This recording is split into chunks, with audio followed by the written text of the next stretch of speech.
అమ్మా ఉమ్. మహేశ్వరక్కకి ఏ సాంగ్ అంటే ఇష్టం చిన్నప్పటి నుంచి? నా చిట్టి చేతులు చక్కని రాతలు నేర్వలేదయ్యా. వచ్చా నీకు మరి? కొంచెం వస్తాయి. పాడు.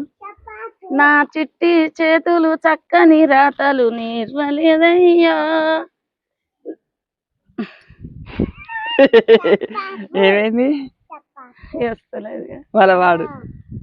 నా చిట్టి నా చేతులు చిట్టి చేతులు చక్కని రాతలు నేర్వలేదయ్యో. నా సంకల మేడిత సాలిరు వాళ్ళు దున్నినానయ్యో.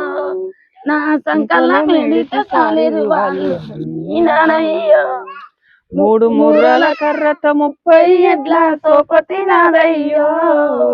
3 ముర్రాల కర్రతో 30 ఎడ్ల సోపతి నాదయ్యో. దిక్కు దిక్కున ఉరుకంగా లేలేత కాళ్ళకు గుచ్చెను ముల్లయ్యో. నాకు గుచ్చెను ముల్లయ్యో. నా